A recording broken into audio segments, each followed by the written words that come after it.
الحمد لله الذي هدانا لهذا وما كنا لنهتدي لولا أن هدانا الله نحمده ونستعينه ونؤمن به ونتوكل عليه ونعوذ بالله من شرور أنفسنا ومن سيئات أعمالنا من يهده الله فلا مضل له ومن يضلله فلا هادي له ونشهد أن لا إله إلا الله وحده لا شريك له ونشهد أن محمدا عبده ورسوله أرسله بالهدى ودين الحق ليظهره على الدين كله ولو كره المشركون اللهم صل على محمد وعلى آل محمد كما صليت على إبراهيم وعلى آل إبراهيم وبارك على محمد وعلى آل محمد كما باركت على إبراهيم وعلى آل إبراهيم في العالمين إنك حميد مجيد أما بعد فإن خير الحديث كتاب الله وخير الهدي هدي محمد صلى الله عليه وسلم وشر الأمور محدثاتها وكل بدعة ضلالة أيها الناس أوصيكم وإياي أولا بتقوى الله رب اشرح لي صدري ويسر لي أمري واحلل عقدة من لساني يفقهوا قولي إن أريد إلا الإصلاح ما استطعت وما توفيقي إلا بالله عليه توكلت وإليه أنيب أعوذ بالله من الشيطان الرجيم بسم الله الرحمن الرحيم يا أيها الذين آمنوا كونوا قوامين لله شهداء بالقسط ولا يجرمنكم شنآن قوم على ألا تعدلوا اعدلوا هو أقرب للتقوى واتقوا الله إن الله خبير بما تعملون صدق الله العلي العظيم ബഹുമാന്യരായ സത്യവിശ്വാസികളെ വിശ്വാസിനികളെ, റബ്ബ് സുബ്ഹാനഹു വ തആലയുടെ കൽപ്പനകൾ ജീവിതത്തിലുടനീളം പാലിച്ചുകൊണ്ട് അവൻ്റെ വിധി വിലക്കുകൾ സൂക്ഷിച്ച് ജീവിക്കണമെന്ന് ആദ്യമായി എന്നോടും തുടർന്ന് എൻ്റെ സഹോദരന്മാരോടും ഉപദേശിക്കുന്നു. കഴിഞ്ഞ ഖുത്ബകളിൽ മക്കി സൂറയായ സൂറ അർ-റൂമിലെ ആദ്യ ഭാഗത്ത് വിശുദ്ധ ഖുർആൻ അവതരിപ്പിച്ചിട്ടുള്ള പേർഷ്യ റോമ യുദ്ധവുമായി ബന്ധപ്പെട്ട ആഖ്യായികയുടെ അടിസ്ഥാനപരമായി വിശ്വാസികൾ പഠിക്കേണ്ടുന്ന പാഠഭാഗങ്ങളാണ് നമ്മൾ മിമ്പറിൽ ചർച്ച ചെയ്തത്. രണ്ടു വസ്തുതകൾ ആ ആയത്തുകളുടെ പശ്ചാത്തലത്തിൽ നിന്നുകൊണ്ട് വിശ്വാസി സമൂഹം മനസ്സിലാക്കേണ്ട കാര്യമായി ആ ആയത്തിനെ വിശകലനം ചെയ്തും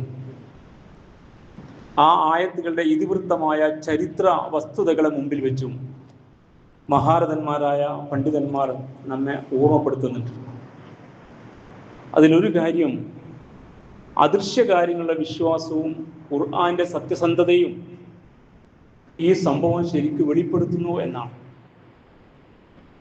ഏതാനും വർഷങ്ങൾക്ക് ശേഷം റോമ ജയിക്കും എന്ന് ഖുർആൻ പ്രഖ്യാപിക്കുന്ന ആ കാലഘട്ടത്തിൽ വിശ്വാസി സമൂഹം വളരെ പ്രതിസന്ധിയിലൂടെ മക്കയിൽ ജീവിക്കുന്ന കാലമാണ്. ഒരാളും അത് വിശ്വസിക്കുകയില്ല. കാരണം അത്രമേൽ റോമ അമ്പെ പരാജയപ്പെടുത്തപ്പെട്ടിരിക്കുന്നു. കിസ്രയാകുന്ന ആ ലോകശക്തി അങ്ങനെ അജയ്യമായി നിൽക്കുകയാണ്.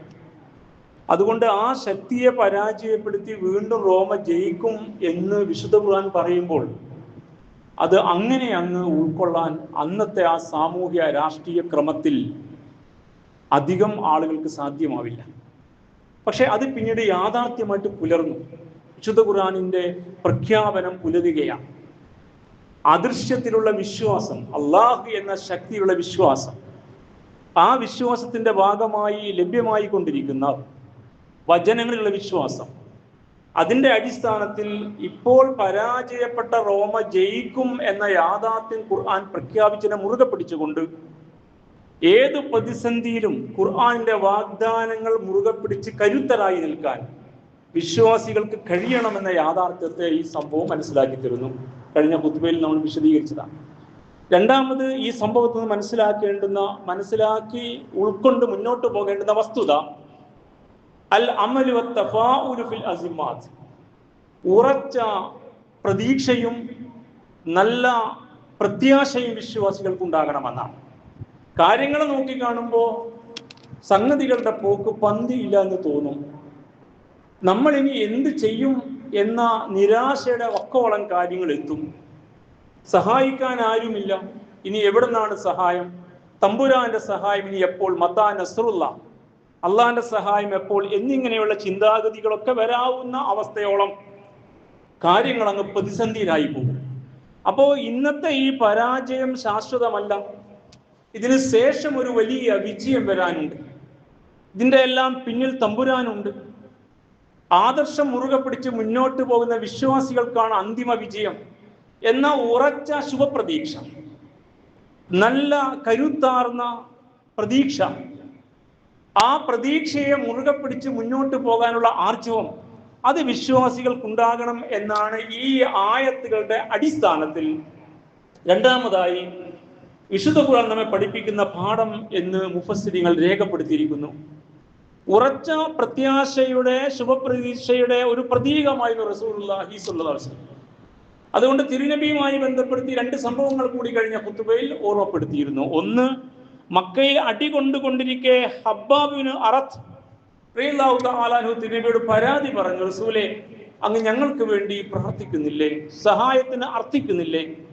റസൂലുള്ളാഹി പറഞ്ഞ വർത്തമാനം, ഈ ദൗത്യയുടെ പൂർത്തീകരിക്കപ്പെടും, വലാകിന്നകും തസ്തഅ്ജിലൂൻ, നിങ്ങൾ വല്ലാതെ ധൃതി കാണിക്കല്ല, സമയവും കാലവും ഒക്കെ ഉണ്ട്, നിങ്ങളുടെ സമർപ്പണവും ത്യാഗവും ഒക്കെ വെളിപ്പെട്ട് വരേണ്ടതുണ്ട്, നിങ്ങളുടെ ഈമാനിന്റെ കരുത്ത് ഇവിടെ മണ്ണിൽ പ്രകടമാകേണ്ടതുണ്ട്, തമ്പുരാൻ നിങ്ങളുടെ കൂടെ ഉണ്ടാകും എന്ന് പറഞ്ഞുകൊണ്ട് കരുത്ത് നൽകി ഉറച്ച വർത്തമാനം പറഞ്ഞു റസൂലുള്ളാഹി സ്വല്ലല്ലാഹു അലൈഹി വസല്ലം.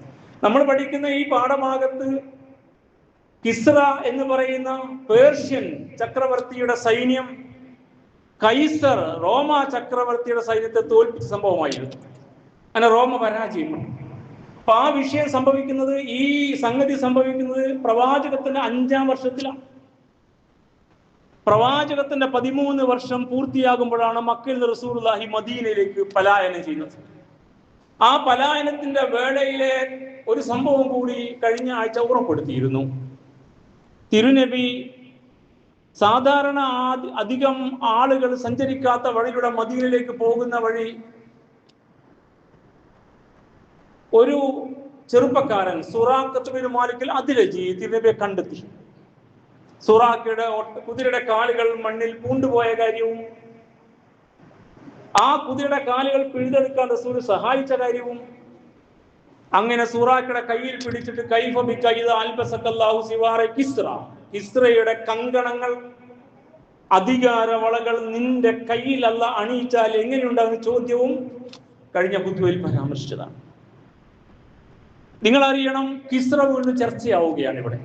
പ്രവാചകത്തിന്റെ 5-ാം വർഷം കിസ്റ ജയിച്ചു നിൽക്കുകയാണ്. റോമ തോറ്റിരിക്കുകയാണ്. 2 ലോക വൻശക്തികൾ, ഒരു ശക്തി അജയ്യമായി ലോക പോലീസ് തമഞ്ഞു നിൽക്കുന്നു. നമ്മുടെ പുതിയ കാലത്തിന്റെ ഭാഷയിൽ പറഞ്ഞാൽ മറ്റേ ശക്തി അമ്പെ പരാജയപ്പെട്ടിരിക്കുന്നു.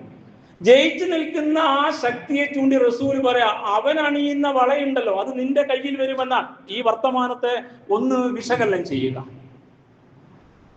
ഈ പ്രവാചകൻ അങ്ങനെ ഒരു പ്രവാചകൻ കൂടിയായിരുന്നു.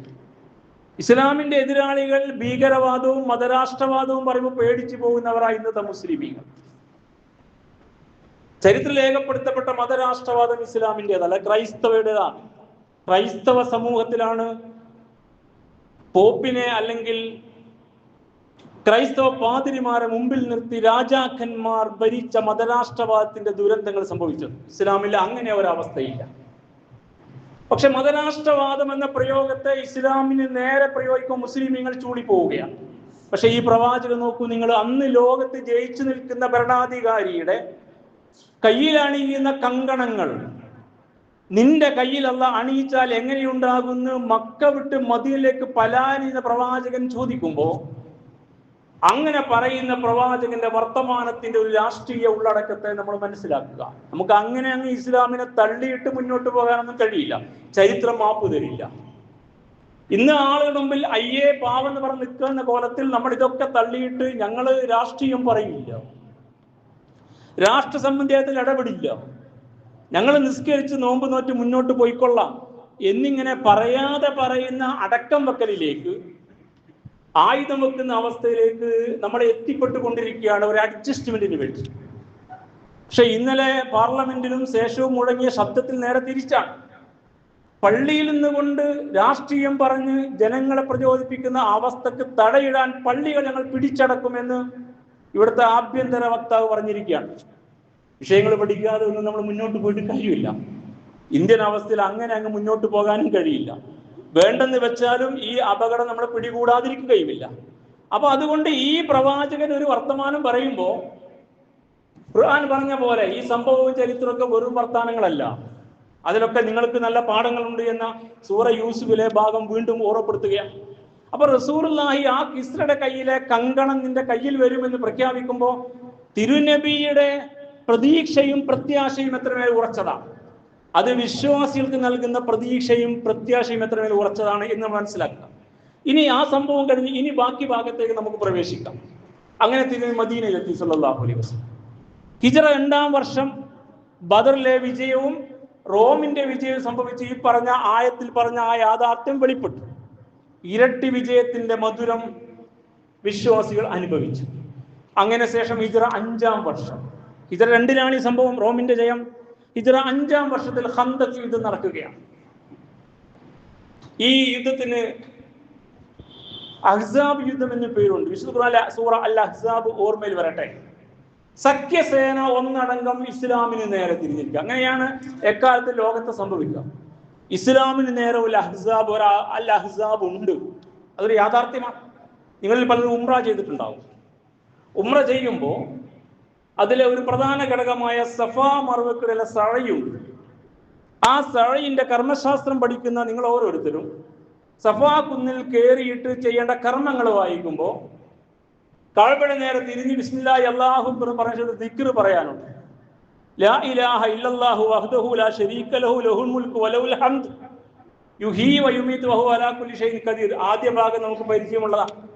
അടുത്ത ഭാഗം നിങ്ങൾക്ക് ലാ ഇലാഹ ഇല്ലല്ലാഹു വഹ്ദ അൻജസ വഅദ വനസറ അബ്ദ വഹസമൽ അഹ്സാബ വഹ്ദ എന്നാണ് അതിന്റെ ബാക്കി ഭാഗം. സഫയിലും മർവയിലും വെച്ച് ഇത് പറയണം ഈ കർമ്മം ചെയ്യുന്ന ആൾ. ലാ ഇലാഹ ഇല്ലല്ലാഹു വഹ്ദ, അല്ലാഹു അല്ലാതെ ഏകനില്ല, ഏകനായ അല്ലാഹു അല്ലാതെ ആരാധനയില്ല. ലാ ഇലാഹ ഇല്ലല്ലാഹു വഹ്ദ, അവനാണ് ഏകൻ, അവനല്ലാതെ വേറെ ഒരു ദൈവമില്ല. ലാ ഇലാഹ ഇല്ലല്ലാഹു വഹ്ദ അൻജസ വഅദ, അവൻ തന്റെ കരാറ് പൂർത്തീകരിച്ചു. ഈ സൂറ അർ-റൂമില് വഅദല്ലാഹ്, ഇത് അള്ളാഹുവിന്റെ വാഗ്ദാനമാണ്. കഴിഞ്ഞ ഖുതുബയിൽ നിങ്ങൾ കേട്ടതാണ്. അള്ളാഹുവിന്റെ വാഗ്ദാനം പൂർത്തീകരിക്കുന്നതിൽ ആ കരാറ് ഉൾപ്പെടുത്ത അൻജസ വഅദ, അള്ളാഹുവിന്റെ കരാറ് പൂർത്തീകരിച്ചു. വനസറ അബ്ദ, തന്റെ ദാസനായ റസൂലുള്ളാഹിയെ അള്ളാഹു സഹായിച്ചു, വിജയിപ്പിച്ചു. വഹസമൽ അഹ്സാബ വഹ്ദ, അവൻ ഏകനായി സഖ്യസേനയെ പരാജയപ്പെടുത്തി. സൂറ അൽ അഹ്സാബിലെ ആ സഖ്യസേന, ഖന്തക്കിലെ ആ സഖ്യസേന, അതിനെ പരാജയപ്പെടുത്തി. അപ്പൊ ഒരു ആത്മീയമായ കർമ്മ ഉംറ, അതിനകത്ത് രാഷ്ട്രീയം പറയുക. അങ്ങനെ തന്നെ പഠിച്ചോ നിങ്ങൾ. അവിടെയാണ് ഈ വിഷയം വീണ്ടും വരുന്നത്. നമ്മളിപ്പോ പറയുന്ന സൂറ അൽ അഹ്സാബിലെ ഇതിവൃത്തമായി വന്ന ഖന്തക് യുദ്ധത്തിന്റെ പശ്ചാത്തലത്തിൽ അതേ വിഷയത്തെ ഇതാ ഇപ്പോഴും ഉംറ കർമ്മം നിർവഹിക്കുന്ന ഓരോ വിശ്വാസിയും ആ വിഷയത്തെ വീണ്ടും തന്റെ ദിക്റിന്റെ ഭാഗമായി സ്മരിക്കേണ്ടി വരുന്നു. ഈ ദിക്റുകളിലുള്ള ചിന്ത, ഫിക്ർ ഉൾക്കൊള്ളാൻ കഴിഞ്ഞ വിശ്വാസിക്ക് കാലഘട്ടത്തോട് പൊരി നിൽക്കാൻ കഴിയും. അങ്ങനെ അങ്ങ് ചൂളിപ്പോവില്ല. കാരണം ഇസ്ലാമിലെ പ്രവാചകൻ അതായിരുന്നില്ല, ഇസ്ലാമിന്റെ ഉള്ളടക്കം അതായിരുന്നില്ല. അതുകൊണ്ട് ഈ പറഞ്ഞ അൽ അഹ്സാബ് സഖ്യസേന മദീനയെ ആക്രമിക്കാൻ തയ്യാറായി ഇസ്ലാമിനെ ഇല്ലാതാക്കാൻ ശ്രമിച്ചു. വലിയ ഒരു സൈന്യം സന്നാഹം ഉണ്ടായി വന്നിരിക്കുകയാണ്. തിരുനബി കൂടിയാലോചിച്ചു. ഒരു ഭാഗത്ത് ഖന്തക് കിടങ്ങു കുഴിക്കാൻ തീരുമാനിച്ചു. അങ്ങനെ കിടങ്ങു കുഴിച്ച് മറുഭാഗത്ത് സൈന്യത്തെ നിർത്തി പ്രതിരോധിച്ച് മദീനയെ സംരക്ഷിക്കാൻ യുദ്ധത്തിന്റെ രാഷ്ട്ര യുദ്ധ തന്ത്രത്തിന്റെ ഭാഗമായുള്ള ഒരു വലിയ നീക്കം നടത്തിക്കൊണ്ടിരിക്കെ പട്ടിണികാലമാണ്, ക്ഷാമകാലമാണ്, മതിയായ ഭക്ഷണമില്ല. വിശപ്പ് സഹിക്കാതെ കല്ല് വയറ്റിൽ വെച്ച് കെട്ടിയിട്ടാണ് ഇവർ കിടങ്ങ് കുഴിച്ചുകൊണ്ടിരിക്കുന്നത്. അതിൽ പരാതി പറയാൻ പോയ സഹാബത്ത് റസൂലിന്റെ അടുത്ത് യാ റസൂൽ അല്ലാഹ് എന്ന് വിളിച്ചു. സല്ലല്ലാഹു അലൈഹി വസല്ലം എഴുന്നേറ്റ് നിന്നപ്പോ 2 കല്ലാണ് വയറിന്ന് കീഴ്പൊട്ടിട്ട് ആ തുണിയിൽ നിന്ന് താഴെ ഇട്ട് വീണ് പോയത്. ഇവർ ഒരു കല്ല് വെച്ച് കെട്ടിയപ്പോ ഹബീബ് 2 കല്ല് വെച്ച് കെട്ടിയിട്ട് നെട്ടലിന് ബലം നൽകി മണ്ണ് കുഴിച്ചെടുത്തുകൊണ്ടിരിക്കുകയാണ്. അവർ ചെന്നിട്ട് പറഞ്ഞു, പ്രവാചകരെ, ഞങ്ങൾ കുഴിക്കുന്ന ഭാഗത്ത് ഏതാനും പാറകൾ, അത് പൊട്ടിക്കാൻ കഴിയുന്നില്ല.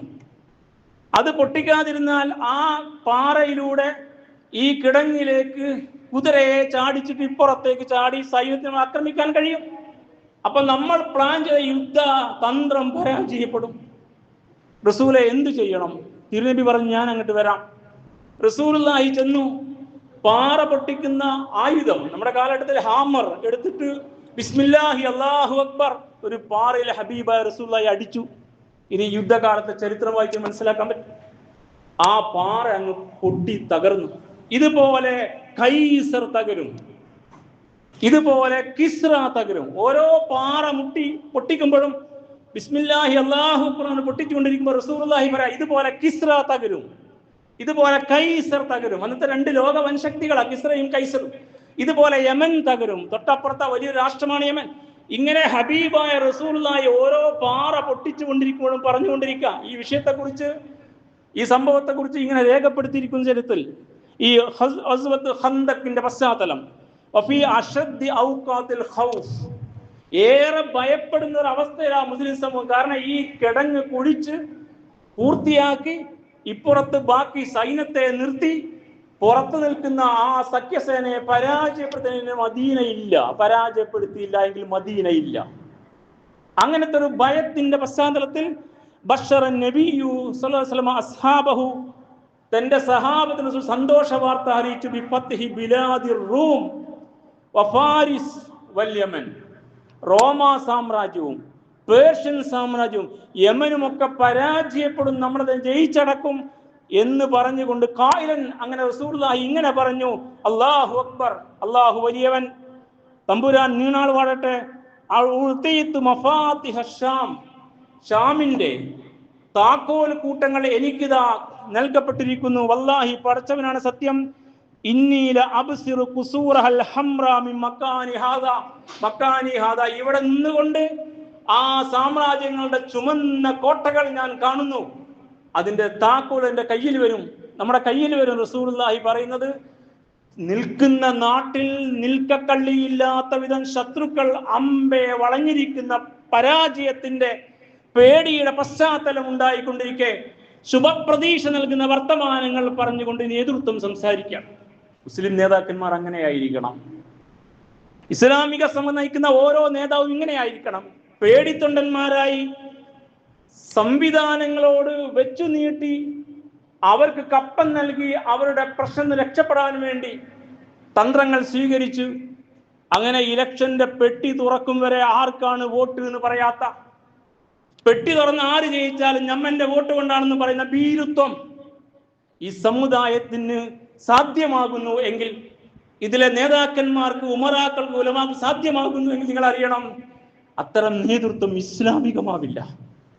സമുദായത്തിന് പ്രതീക്ഷയും ശുഭപ്രതീക്ഷയും കരുത്തും നൽകാൻ കഴിയണം. ഇവിടെ ഒരു നേതാവിത മദീനയെ മൊത്തം ശത്രുക്കൾ വളഞ്ഞിരിക്കെ സ്വയം രക്ഷയ്ക്ക് കിടങ്ങ് കുഴിച്ചു കൊണ്ടിരിക്കുമ്പോൾ പോലും, പട്ടിണി കിടക്കുന്ന പശ്ചാത്തലത്തിലും തൻ്റെ അനുചരന്മാർക്ക് പ്രതീക്ഷ നൽകുകയാണ്. ഇതാ കിസ്ര വീഴും, കൈസർ വീഴും, യമൻ വീഴും, അതിന്റെ താക്കോൽ നമ്മുടെ കയ്യിൽ വരും എന്ന് പറയുമ്പോൾ രാഷ്ട്രീയം പറയുന്ന ഒരു പ്രവാചകൻ, നഊദുബില്ലാ, അങ്ങനെയൊക്കെ പറയേണ്ടി വരിക പുതിയ കാലത്ത്. നമ്മൾ അന്യവൽക്കരിക്കപ്പെടാം ഇസ്ലാമിൽ നിന്ന്. നമുക്ക് നിസ്കാരം ഷർത്തും ഫർളും മാത്രമേ ഇപ്പോൾ വീണ്ടും മിമ്പറിൽ ചർച്ച ആവേണ്ടതുള്ളൂ എന്നാണ്. അത്രത്തോളം നമ്മൾ അന്യവൽക്കരിക്കപ്പെടാം ഇസ്ലാം. ഇതെല്ലാം ഖുർആന്റെ ഇതിവൃത്തമാണെന്നിരിക്കെ, ഇതൊക്കെ ഈ ഇവിടെ ചരിത്ര പാരമ്പര്യത്തിൽ വന്ന സംഗതികളാണെന്നിരിക്കെ, ഇതെല്ലാം കൃത്യമായ പാഠങ്ങളാണെന്നിരിക്കെ, ആ യാഥാർത്ഥ്യം ഉൾക്കൊള്ളാൻ കഴിയാതെ പോകും വിധം നമ്മൾ അങ്ങനെ അന്യരായി പോകുന്നു ഇസ്ലാം. അതുകൊണ്ടാണ് ഈ ഭാഗത്തിന് ഊന്നേണ്ടി വരുന്നത്. പുതിയ കാലത്ത് സമുദായത്തിന് ഈ പാഠഭാഗം ആവശ്യമായി വന്നിരിക്കുക. മുസ്ലിം സമുദായം കരുത്തോടെ ജീവിക്കണം. ഏത് പ്രതിസന്ധിയിലും അവർ നല്ല പ്രതീക്ഷ കൊണ്ട് നടക്കണം. അള്ളാഹു കൂടെ ഉണ്ടെന്ന ഉറച്ച ബോധ്യം അവർക്കുണ്ടാകണം. അത്തരം ഒരു തിരിച്ചറിവാണ് സഹോദരന്മാരെ ഈ സംഭവം സൂറത്ത് റൂമിലെ ആദ്യ ഭാഗം നമുക്ക് നൽകുന്ന രണ്ടാമത് പാഠം. ഇനി മൂന്നാമത് പാഠത്തിലേക്ക് വന്നാൽ, മഹാരഥന്മാരായ പണ്ഡിതന്മാർ ഈ ആയത്തുകളെ വിശകലനം പറയാണ്, യഥാർത്ഥത്തിൽ ഈ പാഠഭാഗം വിശ്വാസികൾക്ക് കൃത്യമായ രാഷ്ട്രീയ ബോധവും ലോക വിവരവും പ്രദാനം ചെയ്യുന്ന, ഈ വർത്താനം കേൾക്കുമ്പോൾ തന്നെ ചിലപ്പോൾ ആളുകൾ ഐസായി രാഷ്ട്രീയ ബോധം നൽകുന്നു. അങ്ങനെ പറയാൻ പറ്റുമെന്നാ പിന്നെ ചർച്ച വരിക. ഇത് ഞാൻ പറയുന്ന വർത്തമാനമല്ല. ഉദാഹരണം ഇങ്ങനെ വായിച്ചു കേൾപ്പിക്കാം. അൽ വഅയു സിയാസിയു വൽ ഇഹ്തിമാമു ബിശുഊനിൽ ആലം. അൽ വഅയു സിയാസിയു രാഷ്ട്രീയമായ ബോധ്യവും വൽ ഇഹ്തിമാമു ബിശുഊനിൽ ആലം ലോക വിവരവും വിശ്വാസികൾക്ക് ഉണ്ടാവണമെന്ന് ഖുർആൻ പഠിപ്പിക്കുക. അപ്പൊ നമ്മളിങ്ങനെ ഈ പഠിച്ചത് തന്നെ പഠിക്കുക, കേട്ടത് തന്നെ കേൾക്കുക, വിനയപുരസരം ഇങ്ങനെ ചിന്തിക്കുക. നിങ്ങളുടെ കുട്ടികൾ സ്കൂളിലും കോളേജിലൊക്കെ പഠിക്കുന്നുണ്ട്. 1ാം ക്ലാസ്സിൽ ഈ വർഷം പഠനം പൂർത്തിയാക്കിയ ഒരു കുട്ടിയെ അടുത്ത വർഷം വീണ്ടും നിങ്ങൾ 1ാം ക്ലാസ്സിൽ ഇരുത്തില്ല, 2ാം ക്ലാസ്സിൽ ഇരുത്തും. 2ാം ക്ലാസ്സിൽ 3ാം ക്ലാസ്സിലേക്ക് അവന് ഒരു ഗ്രാജുവലി ഒരു പുരോഗതി ഉണ്ടാവുകയാണ് പഠന മേഖലയിൽ. പക്ഷെ നമ്മുടെ മെമ്പറുകൾ നോക്കൂ നിങ്ങൾ. നമുക്ക് മുഹറം വന്നാൽ മുഹറം മാത്രം ചർച്ച, റമദാൻ മാത്രം ചർച്ച, ദുൽഖഅദ് ദുൽഹജ്ജ് ഹജ്ജ് മാത്രം ചർച്ച, ശവ്വാല് അതുപോലെ ഓരോ മാസം അത് മാത്രം ചർച്ച. അങ്ങനെ അതിൻ്റെ ഈ കർമ്മങ്ങൾ ഇങ്ങനെ പഠിച്ചു പറഞ്ഞു തന്നെ പറഞ്ഞു. അതിലപ്പുറത്ത് വർഷാവർഷം ഇത് തന്നെയാണ്. 1ാം ക്ലാസ്സിൽ തന്നെയാണ് ഇപ്പോഴും കുട്ടികൾ ഇരിക്കുന്നത്. വിശുദ്ധ ഖുർആൻ എത്രയാണ് അതിൽ ഉള്ളടക്കം, എത്രയാണ് അതിൽ വിഷയങ്ങൾ, ഏതെല്ലാം വിഷയങ്ങളാണ് ഖുർആൻ ഇതിവൃത്തമാക്കിയിരിക്കുന്നത്? അതെല്ലാം വിശ്വാസികൾക്ക് വഹിയായി ലഭ്യമായ വേദഗ്രന്ഥ ഉള്ളടക്കങ്ങളാണ്. അതിൽ നിന്ന് നേരെ ചൊവ്വേ രേഖപ്പെടുത്തപ്പെട്ട വിജ്ഞാനീയത്തിന്റെ അടിസ്ഥാനത്തിൽ വിജ്ഞാനം ഉൾക്കൊണ്ടുകൊണ്ട് കരുത്തരായി മണ്ണിൽ ഉറച്ചു നിൽക്കാൻ കെൽപ്പുള്ള ലക്ഷണമൊത്ത വിശ്വാസി സമൂഹത്തെ വാർത്തെടുക്കേണ്ട പള്ളി മെമ്പറുകൾ ഈ ചർച്ചകൾ മാത്രം വീണ്ടും വീണ്ടും ആവർത്തിച്ചു കൊണ്ടേയിരിക്കുന്നു. അതിലപ്പുറത്തേക്ക് വിശുദ്ധ ഖുർആൻ ഒരാവർത്തിയെങ്കിലും അതിന്റെ ഉള്ളടക്കത്തെ മുഴുവനായി മിമ്പറിൽ നിന്ന് ആ മഹല്ല് നിവാസികൾക്ക് എത്തിച്ചു കൊടുക്കാൻ നമ്മുടെ പണ്ഡിതന്മാര് ശ്രദ്ധ വെച്ചിരുന്നു എങ്കിൽ ഈ സമുദായം വൈജ്ഞാനികമായി വിശ്വാസത്തിന്റെ കരുത്തിൽ കുരുത്ത വക്താക്കളായിട്ട് മാറുമായിരുന്നു.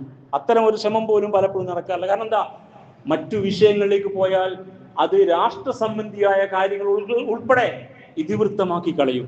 അതുകൊണ്ട് അതിലേക്ക് പോവില്ല. പക്ഷെ ഇവിടെ മുഫസ്സിരീങ്ങൾ പറഞ്ഞു വെക്കാം, ഇത് ലോകത്ത് നടക്കുന്ന കാര്യങ്ങൾ വിശ്വാസികൾ അറിയണം.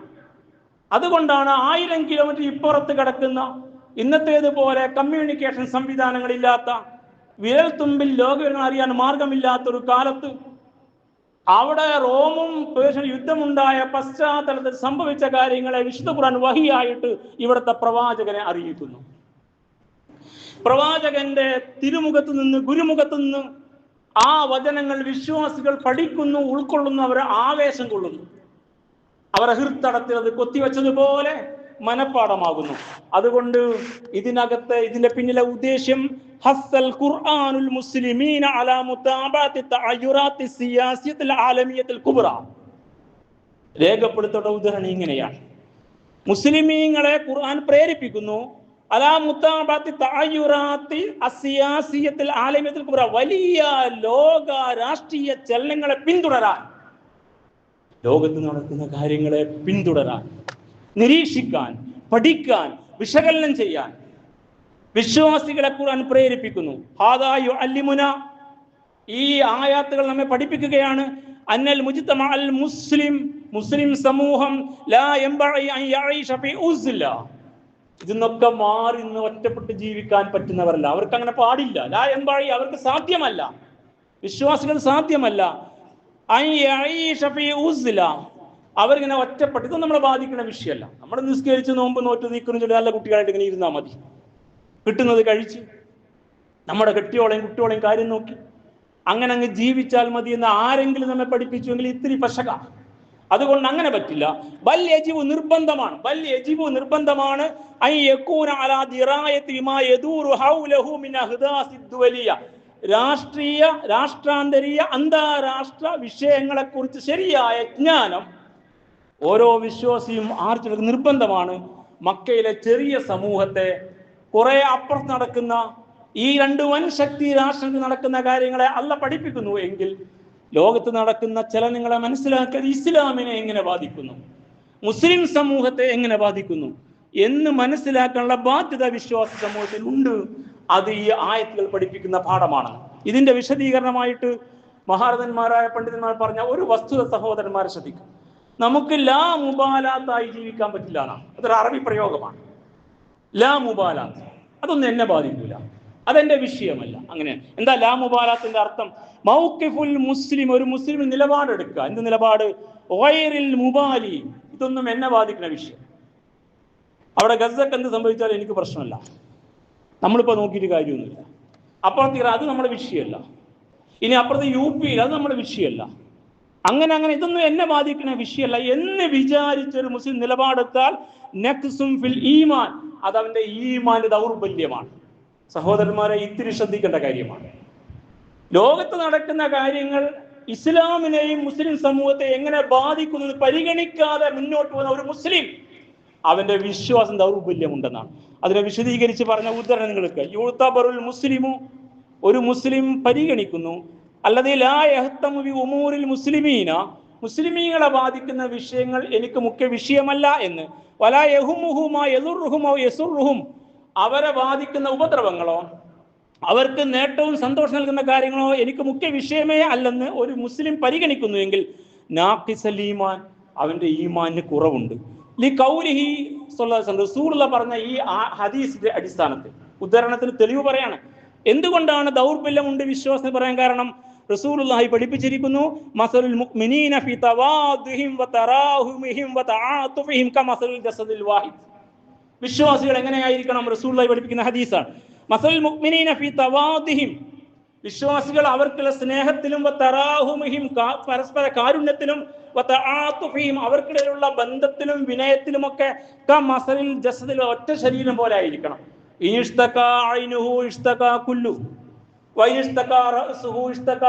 ഹദീസിന്റെ ബാക്കി ഭാഗം. ശരീരം എങ്ങനെയാണ്? ശരീരത്തിന് കണ്ണിന് രോഗം വന്നാൽ ശരീരത്തിന് മൊത്തം വേദന അനുഭവപ്പെടും. കുല്ലു, കണ്ണിന് രോഗം വന്നാൽ ശരീരം മൊത്തം വേദന അനുഭവിക്കും. തലക്ക് അസുഖം വന്നാൽ കുല്ലു, ശരീരം മൊത്തം ആ വേദന ബാധിക്കും. അപ്പൊ ഒരു ശരീരത്തിലെ ഒരു അവയവത്തിന് രോഗം വന്നാൽ ശരീരം മുഴുക്കെ അതിനോട് താതാത്മ്യപ്പെട്ടുകൊണ്ട് ആ വേദന അനുഭവിച്ച് അതിനോട് ഐക്യപ്പെട്ട് അതിന്റെ പ്രയാസങ്ങൾ പങ്കുവെച്ച് അതിന്റെ കൂടെ എങ്ങനെ പോകുന്നുവോ അതുപോലെ ഒരു ശരീരം പോലെ വിശ്വാസികൾ. അപ്പുറത്തെ മുസൽമാന് വിഷയം ഉണ്ടാകുമ്പോൾ ഇപ്പുറത്തെ മുസ്ലിം വേദനിക്കും. അവിടുത്തെ മുസൽമാൻ കൊല ചെയ്യപ്പെടുമ്പോൾ ഇവിടത്തെ മുസ്ലിമിന് വേദന വരും. അപ്പുറത്തെ ഇസ്ലാമിന്റെ സംവിധാനം തകർക്കപ്പെടുമ്പോൾ ഇവിടത്തെ മുസ്ലിം വേദനിക്കും. അവിടെ വീടുകൾ ബുൾഡോസ് ചെയ്യപ്പെടുമ്പോൾ ഇവിടുത്തെ മുസ്ലിം വേദനിക്കും. അവിടെ അവർ നിഷ്കരുണം വോട്ട് ലിസ്റ്റിൽ നിന്ന് വെട്ടിമാറ്റപ്പെടുമ്പോൾ ഇവിടുത്തെ മുസ്ലിം പ്രയാസം ഉണ്ടാവും. അവിടെ നിലനിൽപ്പിന്റെ ഭീഷണകരമായ അവസ്ഥ വായിക്കുന്ന മുസ്ലിം അതിനോട് വല്ലാതെ മാനസികമായിട്ടെങ്കിലും ആ വേദന പങ്കുവെക്കും. അങ്ങനെ ഒരു ശരീരം പോലെയാണ് മുസൽമാന്മാരാകേണ്ടത്. അപ്പോ അപ്പുറത്ത് ഇപ്പുറം വിഷയം എന്നെ ബാധിക്കുന്ന വിഷയമല്ല. ലാ മുബാലാത്ത്, അതാണ് അറബി പ്രയോഗം. ലാ മുബാലാത്ത് സാങ്കേതിക പദം പോലെ പഠിക്കേണ്ട പദ. അങ്ങനെ എന്നെ ബാധിക്കുന്ന വിഷയമല്ല എന്നൊരു വിശ്വാസി മനസ്സിലാക്കുന്നെങ്കിൽ നഖസ ഈമാനുഹു, അവന്റെ വിശ്വാസം ദുർബലമാണ്. നമ്മൾ ബാധിക്കുക എന്റെ വിശ്വാസം ഓക്കെയാണ്, കാരണം ഞാൻ 5 വക്ത് നിസ്കരിക്കുന്നുണ്ട്, നിർബന്ധകാരിക്ക് ചെയ്യുന്നുണ്ട് എന്ന് വാദിക്കുന്നത് ഒരു വാദമാണ്. പക്ഷെ തമ്പുരാന്റെ അടുക്കലാണ് ശരിയായ പരിഗണനയുടെ മാനദണ്ഡമുള്ളത്. ത്രാസ് അവിടെയാണുള്ളത്. നമുക്ക് അങ്ങോട്ട് വിടാൻ കാര്യങ്ങൾ. പക്ഷെ ഇതൊരു മർമ്മമുള്ള വിഷയമാണ്. അതുകൊണ്ട് എന്ത് വേണം? വൽ വാജിബു ശറഈ, അതുകൊണ്ട് ശറഈയായ നിർബന്ധമായ കാര്യം അഹ്ലുൽ ഇൽമി, പണ്ഡിതന്മാർ ഇങ്ങനെ അഭിപ്രായപ്പെടുന്നു. മിസ്ലു അശ്ശൈഖ് ഇബ്നു ബാസ്, ഷൈഖ് ഇബ്നു ബാസിനെ പോലുള്ള സലഫി പണ്ഡിതന്മാർ ഇങ്ങനെ അഭിപ്രായപ്പെട്ടിരിക്കുന്നു. അന്നൽ ഇഖ്തിമാമ ബി അംറിൽ മുസ്ലിമീന, മുസ്ലിമീങ്ങളെ ബാധിക്കുന്ന മുഖ്യമായ വിഷയങ്ങളെ മുഖ്യ വിഷയങ്ങളായി കാണൽ വാജിബുൻ ദീനിയുൻ, ദീനിയായ നിർബന്ധമായ കാര്യമാണ്. യഖ്തലി അത്തലാമുന, ആ വിഷയത്തോട് ഐക്യദാർഢ്യം പ്രഖ്യാപിക്കലും വന്നുസ്രത്തൽ മദ്ലൂം, അങ്ങനെ മർദ്ദിതരായ സഹോദരങ്ങളെ സഹായിക്കലും വിശ്വാസ നിർബന്ധമായ ബാധ്യതയാണെന്ന് ഷെയ്ഖ് ഇബ്നു ബാസ് ഉൾപ്പെടെ അഭിപ്രായപ്പെടുന്നു. അപ്പൊ ഇതൊരു ഉദ്ധരണം ബോധപൂർവം കുത്തുബയിലെ സമയം നീങ്ങാൻ ഉദ്ധരണം കാരണമാകുമെങ്കിലും ഇതൊരു വെറും വർത്തമാനത് ബോധ്യപ്പെടുത്താൻ വേറെ മാർഗമില്ലാത്തത് കൊണ്ടാണ്. അതുകൊണ്ട് സഹോദരന്മാരെ, നാട്ടിൽ നടക്കുന്ന വിഷയം ഞങ്ങളെ ബാധിക്കൂല. അതുകൊണ്ട് എന്തായാലും കുഴപ്പമില്ല. നമ്മൾ ആരെ ഇഷ്ടപ്പെടുന്ന സംഘടന തീരുമാനിച്ചു, അവരെ മാത്രം ഇഷ്ടപ്പെടുന്നു. ആരെ വെറുക്കണം സംഘടന ആരെ വെറുക്കുന്നു. അതിനപ്പുറത്ത് കിതാബ് സുന്നത്ത് വിഷയമല്ലാത്ത അവസ്ഥയിൽ, മുസ്ലിം സമൂഹത്തിന്റെ പ്രശ്നം മുഖ്യ വിഷയമായി കാണാത്ത അവസ്ഥയിൽ, മുസ്ലിമീങ്ങളെ ബാധിക്കുന്ന വിഷയം മുഖ്യ വിഷയമായി കാണാത്ത അവസ്ഥയിൽ സ്വന്തം താല്പര്യത്തിന്റെ പിറകെ ആരെങ്കിലും പോകുന്നു എങ്കിൽ യഥാർത്ഥത്തിൽ അവരുടെ വിശ്വാസം ദൗർബല്യമുണ്ട്. നഖസ ഈമാനുഹു, ഈമാൻ ദുർബലപ്പെട്ടിരിക്കുന്നു എന്ന് ഉത്തരവാദിത്തപ്പെട്ട പണ്ഡിതന്മാർ വളരെ കൃത്യമായി രേഖപ്പെടുത്തിയത് ഈ ആയാത്തുകളുടെ വിശകലനത്തിന്റെ ഭാഗമായിട്ട് മനസ്സിലാക്കാൻ നമുക്ക് കഴിയണം. അതുകൊണ്ട് ലോകത്ത് നടക്കുന്ന വിഷയങ്ങൾ ശ്രദ്ധിക്കാനും പഠിക്കാനും അതിനോട് ഈമാനികമായ പ്രതികരണം രേഖപ്പെടുത്താനും വിശ്വാസികൾക്ക് ബാധ്യതയുണ്ട് എന്ന യാഥാർത്ഥ്യമാണ് മൂന്നാമതായിട്ട് ഈ സൂറത്ത് റൂമിന്റെ ആദ്യ ഭാഗത്തെ യുദ്ധ ചരിത്ര ആഖ്യായിക പഠിപ്പിക്കുന്നു. നാലാമതായിട്ട് നീതിക്കും സത്യത്തിനും വേണ്ടിയുള്ള പക്ഷം ചേരൽ നിർബന്ധമാണെന്ന് പഠിപ്പിക്കുന്നു. അവിടെ റോമയാണ് തോറ്റത്, അത് ക്രൈസ്തവ റോമ. ജയിച്ചത് പേർഷ്യ, അത് ബഹുദൈവ വിശ്വാസികളായ മുശ്രിക്കീങ്ങളായ പേർഷ്യ. ഇവിടെ മുസ്ലിമീങ്ങളായ മക്കയിലെ മുസൽമാന്മാർ റോമിനോട് ഐക്യദാർഢ്യം പ്രഖ്യാപിച്ചു. തോറ്റത് റോമ ആയതുകൊണ്ട് അവർക്ക് പ്രയാസം, കാരണം അത് വിശ്വാസികളാണെന്നതാണ്. ഇസ്ലാമുമായിട്ടൊന്നും ബന്ധമൊന്നുമില്ല, പക്ഷെ വിശ്വാസികളാണ്. വിശ്വാസികളോടൊരു ഐക്യം, അത് ഇസ്ലാം പഠിപ്പിച്ചൊരു പാടാ. ശരിക്കും റോമും പേർഷ്യ ഇസ്ലാമിന്റെ ബന്ധമില്ലാത്ത സാധന. ഒന്ന് ബഹുദൈവ ആരാധന, മറ്റൊരു ക്രൈസ്തവ, അതും ബഹുദൈവ ആരാധന തന്നെ ഒരർത്ഥത്തിൽ പറഞ്ഞാൽ. പക്ഷെ അഹ്ലു കിതാബാണ്, അതിനങ്ങനെ ഒരു പരിഗണന ഖുർആൻ കൊടുത്തിട്ടുണ്ട്, ഇസ്ലാം കൊടുത്തിട്ടുണ്ട്.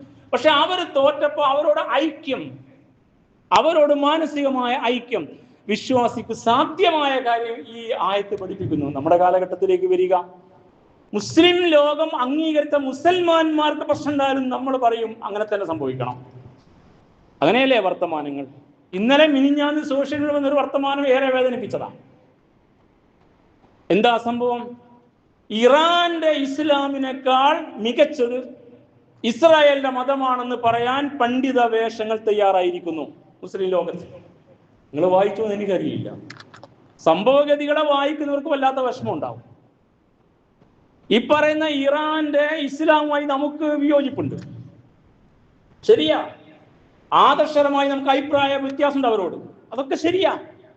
പക്ഷേ ഇറാന്റെ കയ്യിലെ ഇസ്ലാമിനേക്കാൾ മികച്ചതാണ് ഇസ്രായേലിന്റെ കയ്യിലെ ജൂതായിസം, സയനിസം എന്ന് പറയാൻ മുസ്ലിം പണ്ഡിത വേഷങ്ങൾ തയ്യാറാകുന്നു എങ്കിൽ നമ്മൾ എവിടെ എത്തി എന്ന് ഒന്ന് പഠിക്കുന്ന നന്നായിരിക്കും ഈ ആയത്തിന്റെ പശ്ചാത്തലത്തിൽ.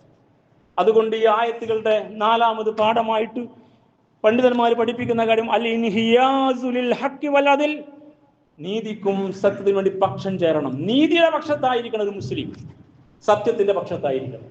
ലോകത്തുള്ള എല്ലാ മനുഷ്യരും മനസ്സിലാക്കിയിരിക്കുന്നു ഇറാനോട് കാണിക്കുന്ന അന്യായമാണ്. നിങ്ങൾ മുസ്ലിമൊക്കെ വിട്ടേക്ക്. മനുഷ്യന്മാരുണ്ടല്ലോ ലോകത്ത് പറയും, എന്തുകൊണ്ട് അമേരിക്ക വിളിക്കുന്നിടത്ത് നാറ്റോ സഖ്യം യുദ്ധത്തിന് പോകുന്നില്ല? ഇറാഖിനെ ആക്രമിച്ചപ്പോഴും അഫ്ഗാനിസ്ഥാൻ ആക്രമിച്ച നാറ്റോ സഖ്യം അമേരിക്കയുടെ കൂടെ ഉണ്ടായിരുന്നു.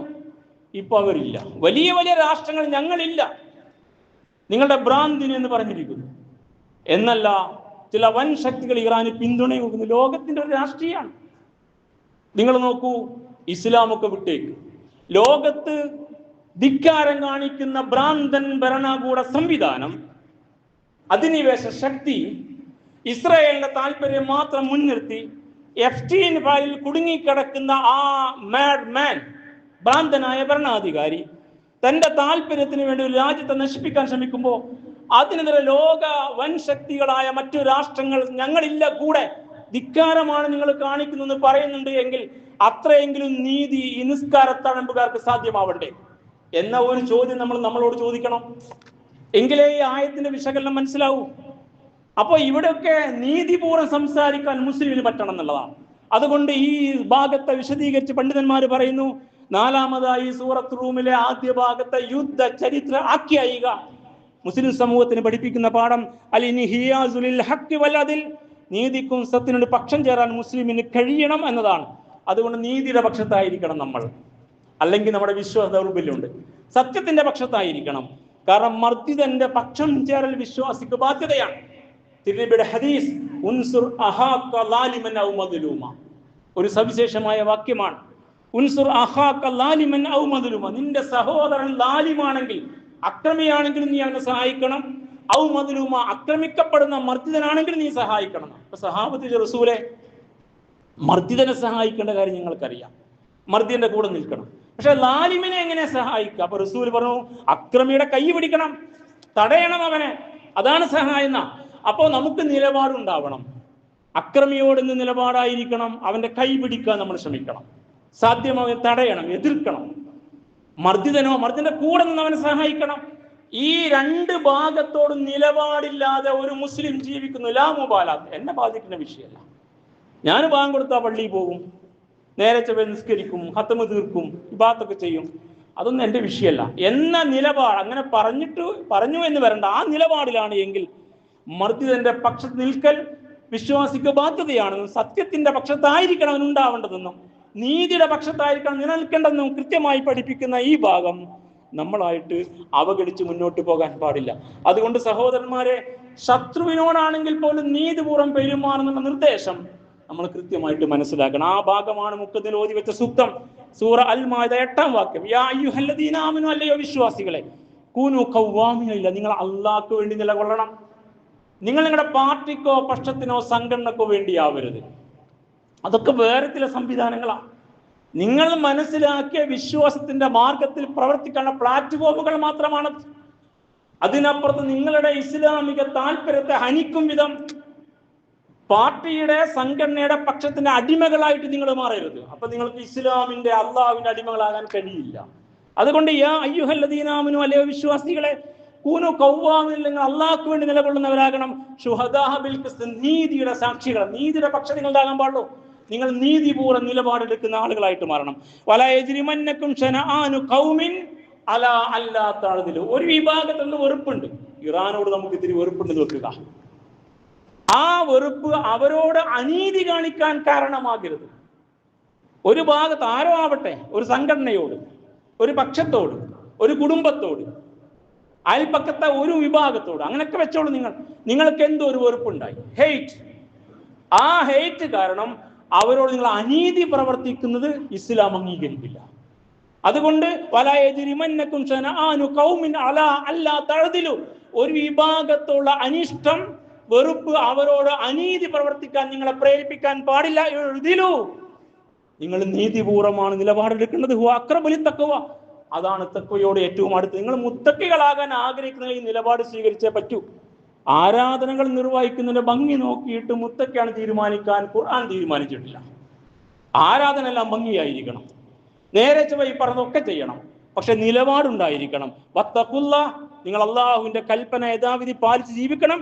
ഇന്നല്ലാഹ ഖബീറുൻ ബിമാ തഅമലൂൻ, നിങ്ങൾ പ്രവർത്തിക്കുന്ന എല്ലാ കാര്യവും അല്ലാഹു നോക്കിക്കൊണ്ടിരിക്കുക. നിങ്ങളുടെ നിസ്കാരം മാത്രമല്ല അല്ലാഹു നോക്കാൻ തീരുമാനിച്ചിരിക്കുന്നത്, നിങ്ങളുടെ നിലപാടുകളും അല്ലാഹു നോക്കാൻ തീരുമാനിച്ചിരിക്കുന്നു, നിങ്ങളുടെ ഇടപെടലും അല്ലാഹു നോക്കാൻ തീരുമാനിച്ചിരിക്കുന്നു. അതും തഖ്വയുടെ പരിധിയിലേക്ക് അല്ലാഹു ചേർത്ത് വെച്ചിരിക്കുന്നു എന്ന് സഹോദരന്മാരെ സൂറ അൽ മാഇദ 8-ാം വാക്യം കൃത്യമായിട്ട് പഠിപ്പിക്കുക. അപ്പൊ ഈ അടിസ്ഥാനത്തിൽ സത്യത്തിന്റെ പക്ഷത്ത് നിൽക്കാൻ നമുക്ക് ബാധ്യതയുണ്ടെന്ന് ഈ സൂക്തങ്ങൾ പഠിപ്പിക്കുന്നു. ലോകാടിച്ച് നടക്കുന്ന കാര്യങ്ങൾ യഥാവിധി അറിഞ്ഞുകൊണ്ട് അതിനകത്ത് നീതിയുക്തമായ, നീതിനിഷ്ഠമായ, നിഷ്കൃഷ്ടമായ നീതി എന്താണോ അത് പുലർത്തിക്കൊണ്ട് നിലപാട് സ്വീകരിക്കാനും സംസാരിക്കാനും ബാധ്യതയുള്ള കൂട്ടരാണ് മുസ്ലിം സമൂഹം.